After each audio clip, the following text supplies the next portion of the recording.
Yo, what's up everyone? My name is Sigsang, and today I'm going to be doing a review on Yakuza 0. Yakuza 0 is a prequel to the mainline Yakuza games, and for the most part, is what you would call an action-adventure game. I hesitate when saying this because the Yakuza games are some of the quirkiest modern video games you can play, and saying they're just action-adventure games is a bit of an understatement.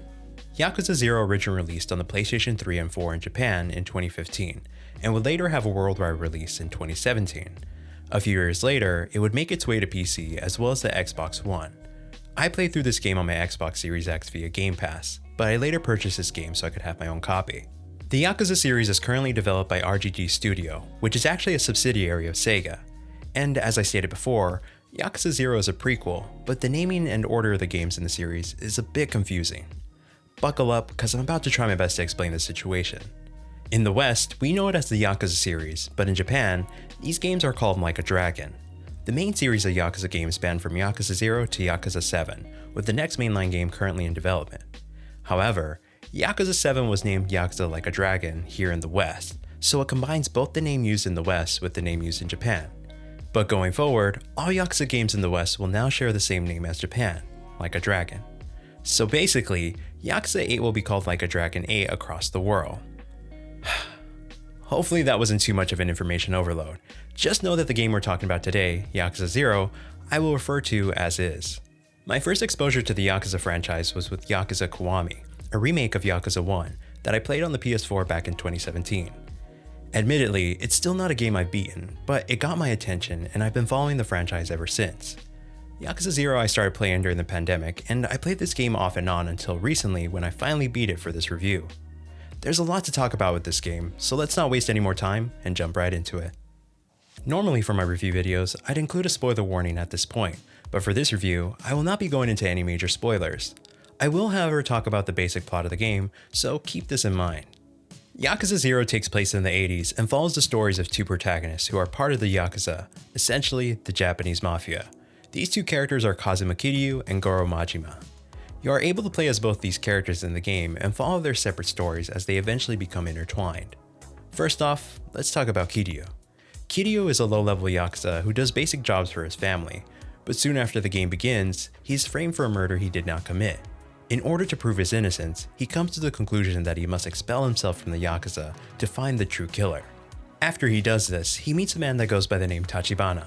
He is a president of a real estate company and requests to employ Kiryu. Kiryu eventually decides to accept his offer, but this partnership leads to many twists and turns. As for Majima, he is the manager of a very popular cabaret club. He is also Yakuza, but part of a separate family than Kiryu. Majima's life as a manager seems admirable on the outside, but in reality, he is under tight control by his family and is essentially trapped working at his job. This is due to an incident that caused him to lose both his eye and the trust of his family. The only reason he is still alive is because he survived the torture ensuing the incident, and was deemed as still worthy due to his tenacity. His overseer, Sagawa, eventually brings up a task that Majima can do to get back into the good graces of the family. This task requires Majima to kill someone named Makoto. But this hit doesn't go as planned, as Majima doesn't have it in himself to kill a person. Instead, Majima ends up running away with Makoto and puts himself into a really tough spot. Like I mentioned earlier, this game follows the stories of both Kiryu and Majima, and because of this, you get to play as both of them in this game. The game's story progresses with a chapter system, there being 17 in total in this game. This is a recurring system in the Yakuza series, so this will be familiar to you if you played any of the other games. However, in Yakuza 0, depending on the chapter, the game will automatically switch you between the characters. This usually happens once every 2 chapters, so you get used to it as you progress. The combat system in Yakuza 0 is reminiscent to what you might find in a fighting game, with both Kiryu and Majima having different fighting styles. In total, each of these characters has 3 fighting styles that can be switched seamlessly during combat. Let's talk about Kiryu's first. Kiryu's main fighting style is named Brawler, and I would say it's his most balanced fighting style. He also is able to use a style named Rush, which has Kiryu attack and move way faster, but his hits don't do as much damage. His last fighting style is named Beast, which allows Kiryu to pick up nearby objects automatically and is great for fighting crowds. The trade-off being that his movement speed is greatly reduced. Majima has his own unique fighting styles, the first being the Thug style. This style is very similar to Kiryu's Brawler style and is also pretty balanced. His next fighting style is the Slugger style, which has Majima wielding a bat. To me, This style was also pretty balanced, but is unique since it is centered around using a melee weapon.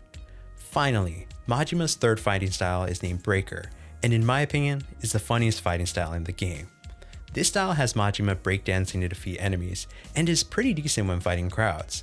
I didn't use it that much though because I feel like it lacked in damage compared to his other two fighting styles. All the fighting styles can be refined and upgraded via skill trees, which you can level up with yen you earn throughout the game. Some of the prices of these upgrades may seem insane, but trust me when I say that earning money in Yakuza 0 is very easy. We'll go into more detail on that later. You can also equip armor and weapons, but the weapons aren't really something I use throughout my playthrough. You may have noticed the gauge located under the health bar. This is what is called the heat gauge, and it rises as you land successful hits and defeat enemies. The higher the heat gauge is, the more efficient your attacks become. You can also use the heat you've gained to perform heat actions. The heat actions are like supercharged attacks that can deal major damage, and usually can finish off grunt enemies. Be careful though, because if you start to let off on attacking, or if you start taking a lot of damage, your heat gauge will deplete rapidly. The main areas to explore in the game are what I consider open world. Both characters are based in fictional districts of Japan. Kiryu is based in a Tokyo district named Kamurocho, and Majima is based in a district named Sotenbori in Osaka. These areas aren't as expansive as maps like in GTA or Breath of the Wild, but there's tons of stuff to do. And this isn't me throwing shade at the game, but I personally don't focus too much on the combat in the Yakuza series. My main reason for playing these games is for the main story and the sub-stories and mini-games. The sub-stories introduce so many funny situations and characters that I find myself spending so much time straying from the main story of the game to do these. And sure, there's tons of other games that have side quests and endless content, but doing side missions in Yakuza 0 doesn't feel like a chore, and I always find myself enjoying them. For the most part, none of these sub-stories are necessary to progress through the game, and they don't really add anything to the main story. They do pin the protagonist in awkward situations though, and it's funny to see how they adapt. Because the sub-stories are so unique and enjoyable, I always take my time doing these. The sub-stories plus the minigames, I would guess double my playing time for the Yakuza games, and I will say is time well spent. What may be even more impactful to me than the sub-stories are the minigames. This is where you truly get to see the variety the Yakuza games have to offer. You have karaoke, which I would argue is where most people have seen Kiryu and know him as the Dametane guy, but that's just the tip of the iceberg. There's dancing, bowling, arcade games, educational videos, darts, toy car racing, the list goes on and on. In addition to all these, which are available to access in the open world, you can also stop at convenience stores to stock up on items and visit restaurants to restore your health. And pretty much all this stuff can be experienced with both Kiryu or Majima. Now, let's talk about how these characters earn the majority of their money in the game. Remember how Kiryu accepted Tachibana's offer to work for his real estate company? Well, probably the most intricate minigame you can play as Kiryu is the real estate management simulator. In this minigame, you can buy property, manage your employees, and make passive income. You can increase your gains by upgrading your properties and hiring better staff members, and eventually, you'll be earning money like crazy. This makes it very easy to upgrade your fighting styles, and once you get this minigame down, you never really have to worry about money with Kiryu. Majima, on the other hand, has a different way to earn big money, and this is through his very own cabaret club. Note that this one is different from the one shown in the beginning of the game, but man, I think this is where I spent the majority of my time besides for the main story. Here, you manage many different employees and in real time get to operate the club. This means seating guests, assigning different girls to customers based on their preferences, and providing assistance as need be. This minigame may sound a bit raunchy or off-putting, but trust me, once you get to know the staff and progress through the game mode, you'll realize that some really cool characters work here. The amount of detail that went into this game mode and making it entertaining is mind-blowing, and it's a testament to how much work RGG Studio puts into these games. And this isn't just Yakuza 0. If you play any other games, you'll find a similar experience, and it's why hardcore fans of the series can't get enough. And this is with me not even touching too much on the story and why fans love the characters in these games. To give a little more context without spoilers, Kiryu is like a Giga Chad. He's very stoic, but always does the right thing and follows his heart. Majima, on the other hand, is a bit more eccentric, but is also very honest and treats those close to him with a lot of respect, especially his employees. There are also tons of side characters introduced in this game, both cool and evil ones. Some you'll be rooting for, and others you will hate with a passion.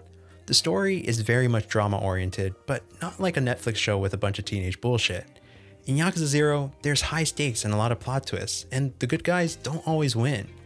It keeps you wondering what's going to happen next, and if you haven't experienced a Yakuza game, I think this is a great starting point. Unfortunately, the Yakuza games aren't that popular here in the West. It's by no means an indie game series, obviously they're backed by Sega, but it's not a series I hear too much about outside its own community. I think the games to make the biggest impact in the West were Yakuza 0 and Yakuza Like a Dragon. Yakuza 0 released here in 2017, but the series has been around since 2005, so what exactly has kept the series from mainstream success? I have some theories as to why this may be. To me, this series is the embodiment of a Japanese game, and I love it for that reason. It's quirky, fun, very detailed, but is also very polarizing. For starters, almost every game in the series only has subtitles, which means all the dialogue is in Japanese. This is great for a lot of Western fans of Japanese media, since many prefer a Japanese dub, but for newcomers to the series, it may be a bit jarring. Yakuza 0 has a ton of cutscenes, which means there's a lot of dialogue. Some people don't want to be sitting back for half their play session reading and would rather be beating up enemies. People in the West tend to like stuff with a lot of action, and the Yakuza series definitely provides that, but maybe not as much as other games. It is worth noting though that some of the more recent games have included an English dub, specifically Yakuza Like a Dragon and the spin-off games Judgment and Lost Judgment. I played these three games with the English dub and I think they sounded great. I personally appreciate when Japanese media offers an English dub, and I will usually choose it over the Japanese dub if available. I think including an English dub was a smart move for new players of the series, and was probably done for this reason. These are just some of my theories though, don't take them as factual by any means. Even though the series may not be breaking any sales records, RGG Studio are continuing to make Yakuza games, and I sincerely hope this franchise continues to grow. Personally, Yakuza 0 is a game that I would recommend to anyone. I truly believe there is something for everyone here, whether it be the combat, the story, the comedy, the immersion of feeling like you're in Japan. The game has a lot of things going for it. And if you like this one, there are many other entries in the series, which is a major plus for anyone looking for something new to play. I'm someone that hasn't played every game in the series yet, but I will vouch for it regardless. The quality of these games is top notch, and the variety they offer is second to none. As you can tell from my channel, I'm someone that likes a variety of video games and never really stay in a particular niche. And I think that's why I'm so drawn to the Yakuza series. These aren't just action-adventure games, there's something way more than that, but it's hard to put a label on it. Maybe it's best that we don't, because at the end of the day, there's not really anything else like a Yakuza game.